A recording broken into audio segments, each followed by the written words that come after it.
네, 탈세의 유혹입니다. 10여 년 전 할아버지가 돌아가시면서 고모와 어머니 제가 공동으로 약간의 땅을 증여받았습니다. 어머니와 저는 매매를 원했지만 고모는 저희와 의견이 달라서 저희는 이러지도 저러지도 못하는 상황에 놓였습니다. 직접 농사를 짓지 않으면 세금이 많이 나온다고 하여 3년 전부터는 시골을 오가며 작게나마 농사도 지었습니다. 그러는 사이 고모도 연로하시어 매매하는 것이 좋다고 마음을 바꾸셨습니다.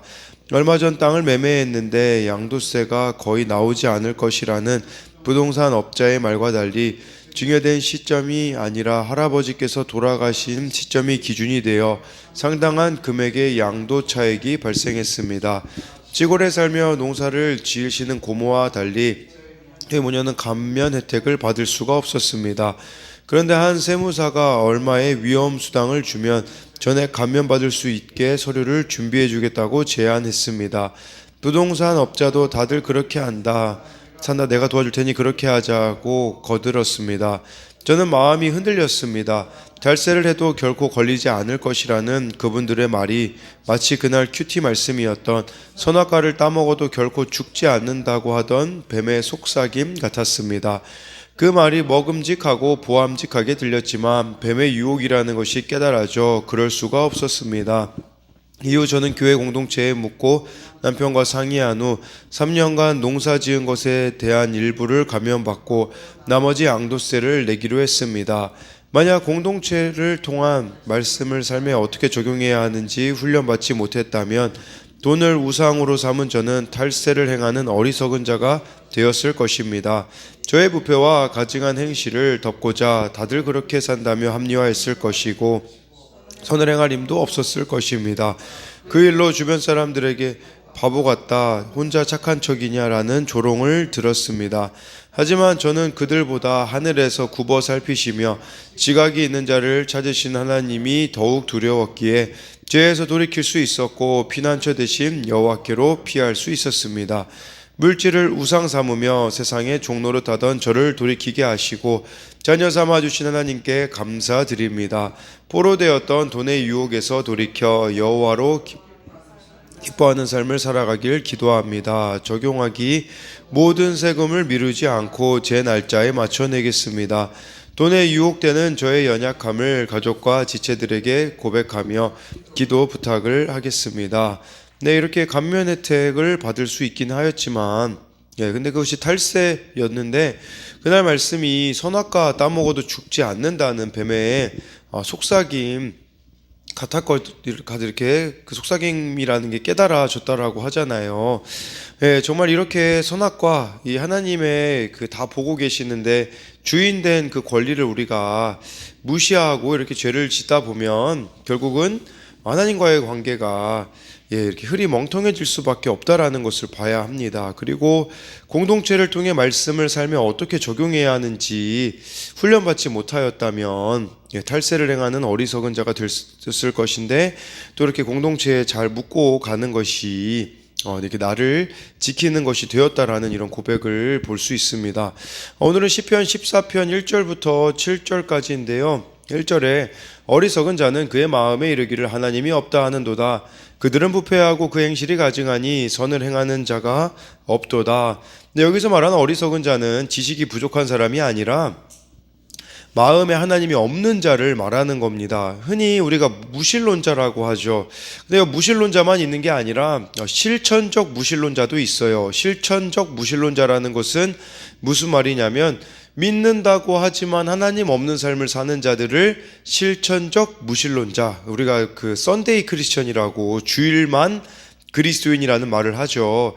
삶의 영역에서 하나님이 필요 없다라는 오만한 생각을 보여주고 있어요. 그래서 여기서 말하는 이 어리석은 자는 자기 뜻에 살아가고요. 하나님과 관계가 단절되어 있기 때문에 하나님이 없는 것처럼 살아가고 자신의 생각과 행동이 옳다고 믿는 것이죠. 그래서 로마서 3장 11절은 이 시편 말씀을 그대로 인용하는데 이렇게 말씀해주고 있어요. 깨닫는 자도 없고 하나님을 찾는 자도 없고. 네, 그래서 제멋대로 살아가는 거죠. 제멋대로 살아가면 어떻게 되겠습니까? 부패해집니다. 여기 부패하다, 그들은 부패하고, 이 부패라는 단어를 찾아보니까요, 원어로 파괴되어 황폐해졌다라는 의미가 있어요. 그러니까 우리 인생이 하나님 없으면 행복할 것 같은데 아니라고, 파괴되어 황폐해진 상태를 말하는 거예요. 그러다 보면 이 부패해지면요, 하나님 없으면 부패해지는데 당연히 중독에 빠질 수밖에 없어요. 뭐 술, 담배, 게임, 뭐 여러 중독에 빠져 지내면 나도 모르는 사이에 이제 부패해져 선을 행할 수 없는 상태가 되는 겁니다. 그래서 여기서 선을 행하는 자가 없도다라는 것은 선을 행할 만한 능력이 상실해버린 상태를 이렇게 말씀해주고 있어요. 근데 이런 삶이 어떠냐? 여기 보니까 1절에 가증하니, 이 가증하다라는 것은요, 하나님이 싫어하시고 혐오하시는 행동을 하면서 살아가는 모습을 말하는 것입니다. 하나님 존재를 인정하지 않기 때문에 자신의 악한 본성에 따라서 행동하고 있는 것이겠죠. 그래서 이 1절에 대한 적용 질문은 매일 말씀을 묵상하며 주님을 바라보나요? 내가 하나님께 집중하지 못하는 원인은 무엇인가요? 나는 어떤 중독에 빠져 있습니까? 또 한 가지는요, 아까 그 실천적 무신론자에 대한 반대의 질문으로 말씀과 삶이 일치하는 삶을 살아가고 있습니까?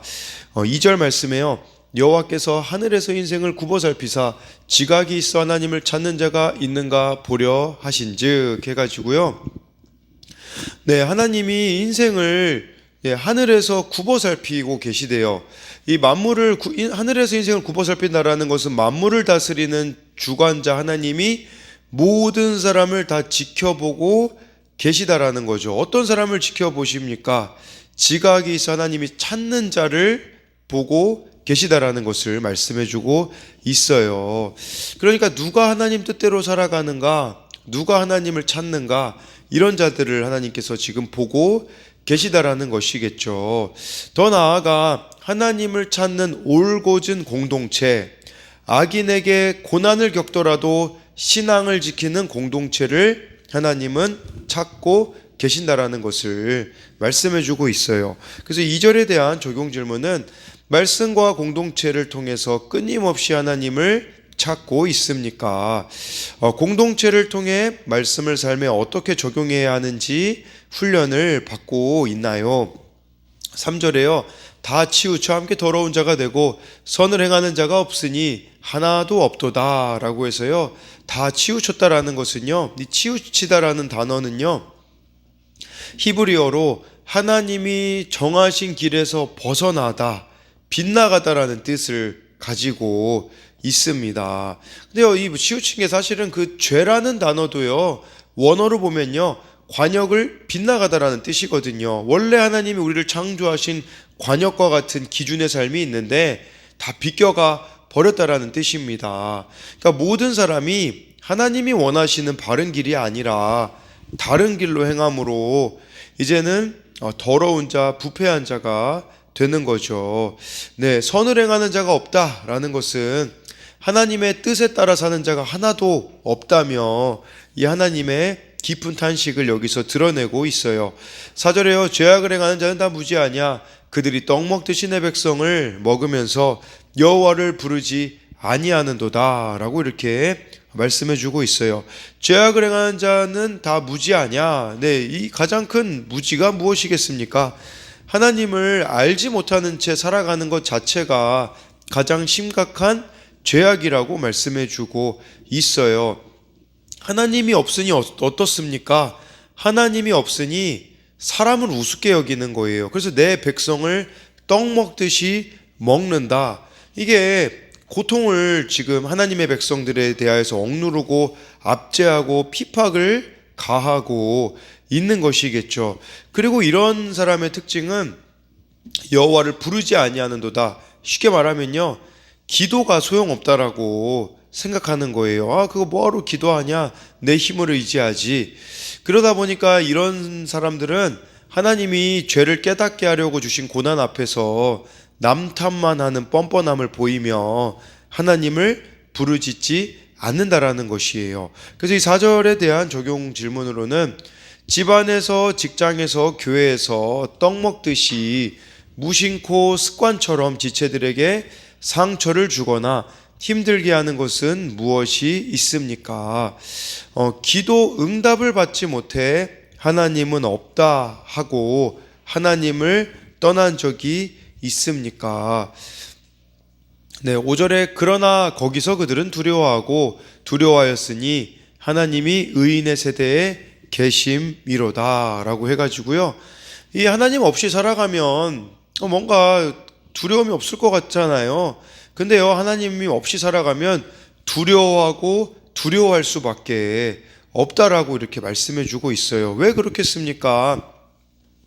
하나님을 모르고 자신을 모르니 인생에 두려워할 일만 남은 거죠. 제가 지난 금요기도회 때도 말씀드렸던 것처럼 하나님을 모르고 자신의 죄인됨을 모르니 바로 왕처럼 그 10가지 사건이 재앙의 사건이 아니라 구원의 사건이 될 수 있었는데 하나님을 모르고 자신을 모르니 재앙이라고 이렇게 표현이 되어 있는 거죠. 근데 하나님을 알고 자신을 아니 그것은 이스라엘 백성들에게는 구원의 사건이 되었던 것이죠. 이처럼 하나님을 모르면 두려워할 일밖에 안 남고 하나님을 알면 그 일이 구원의 사건이 될 것이라는 것을 우리가 알아야 한다라는 것이에요. 그래서 이 세상은 우연으로 막 돌아가는 것 같지만 이 무신론자들은요, 이 신이 존재하지 않고 인간은 다 우연히 존재했다라고 하기 때문에 인생에는 특별한 목적과 의미가 없다라고 합니다.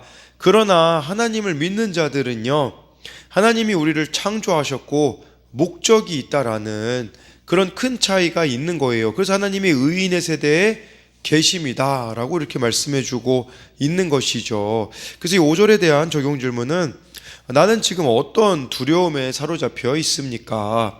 두려운 고난 가운데 깨닫게 된 나의 죄는 무엇인가요?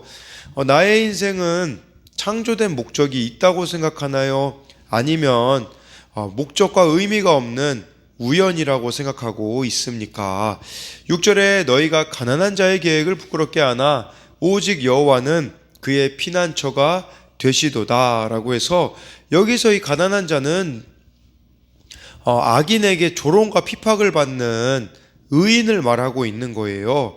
그러니까 악인은 비천하고 초라해 보이는 이 의인의 충고를 조롱하고 끝내 좌절시키는 것이죠. 그러니까 이 죄악된 길로 가고 있는 사람들에 대하여서 정말 예수님 믿는 사람들이 이야기를 하면 그 길이 막 찌질해 보이기도 하고 뭐 그렇게 해서 되겠어?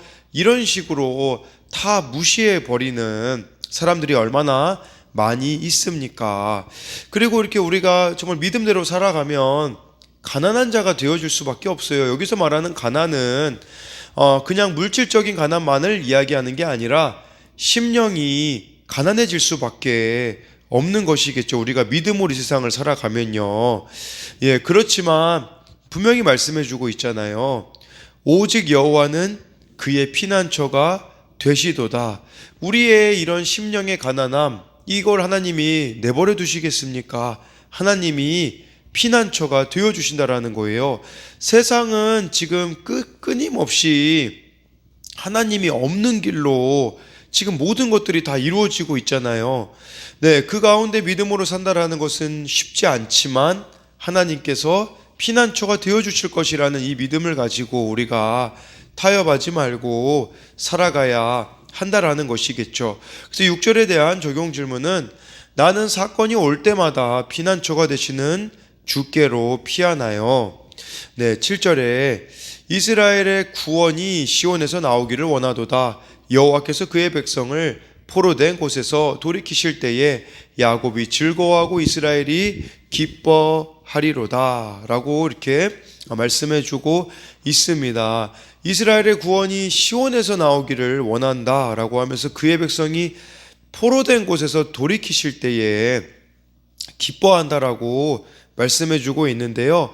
결국 하나님의 백성은 악인들의 압제, 곧 이 포로된 곳에서 돌이키시는 그 하나님의 구원을 경험하게 될 것이라고 이렇게 말씀해 주고 있습니다. 그래서 오늘 이 시편 14편은 하나님 없는 인생에 대한 부분들이 나와 있고, 그 가운데서도 하나님은 하나님을 찾는 자들, 그 공동체를 찾고 계신다라는 것을 보면서 정말 이렇게 하나님을 피난처로 삼는 자들을 하나님은 부끄럽게 하지 않으신다라는 것을, 또 그곳으로부터 우리를 구원하신다라는 것을 기억함으로써 하나님 없는 삶이 아니라 하나님 있는 삶을 살아가는 저와 여러분들이 되기를 소망합니다.